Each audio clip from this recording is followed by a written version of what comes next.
अर्पिता देखो मैं आ गया।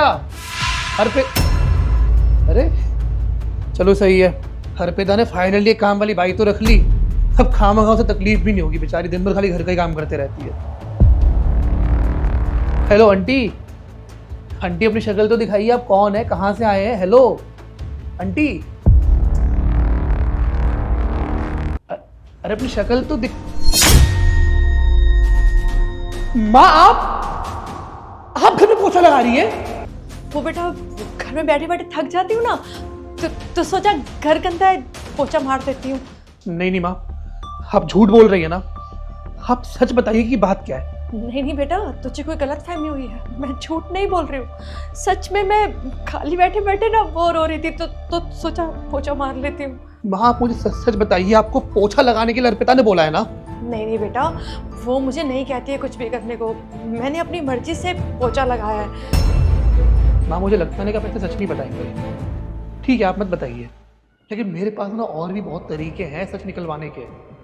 अगर आप सच नहीं बताएंगे ना तो मैं उससे जाके पूछूंगा कि मेरी माँ मेरे घर में नौकरानी वाला काम क्यों कर रही है, पूछूं मैं जाके। नहीं बेटा, अगर तुझे जानना ही है ना तो मैं तुझे बताती हूँ, तो उससे मत पूछ। बेटा दरअसल बहू मेरे ऊपर बहुत अत्याचार करती है, घर का सारा काम करवाती है, झाड़ू पोछे बर्तन कपड़े, ऐसा कोई काम नहीं है घर का जो मैं नहीं करती हूँ।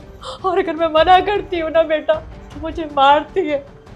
तो ही बता मैं क्या करूँ, मुझे मजबूरी में सारा काम करना पड़ता है। माँ आपके साथ इतना कुछ हो गया और आपने एक बार भी अपने बेटे को बताना जरूरी नहीं समझा है ना? बेटा तुझे मैं क्या बताती, अगर मैं तुझे बताती तो तू परेशान हो जाता, और कोई भी माँ अपने बच्चे को ऐसे परेशान नहीं देख सकती है, इसीलिए मैंने तुझे कभी भी कुछ नहीं बताया मेरे बच्चे। और तू वहाँ बॉर्डर पे देश की सेवा कर रहा है।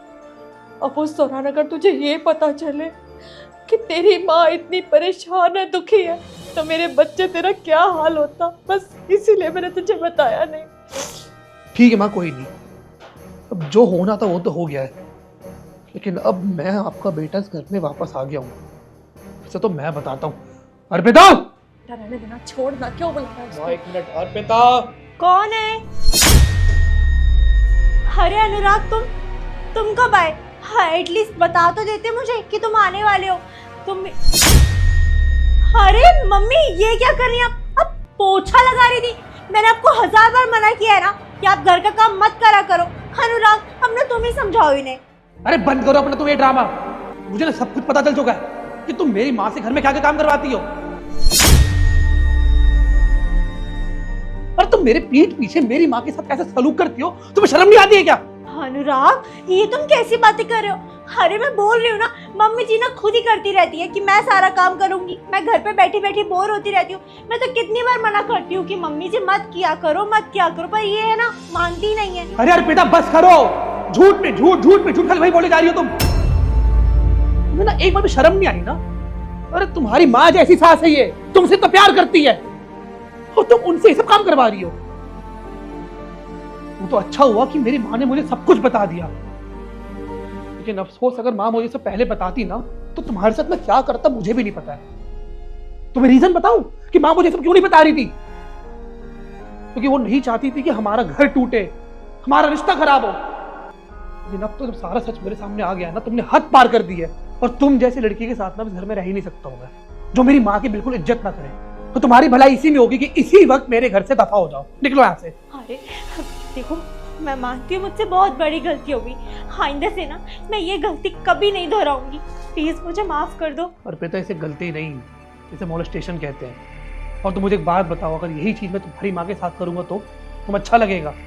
नहीं ना, बुरा लगेगा ना तुम्हें? तो वैसे ही बुरा अभी मुझे लग रहा है।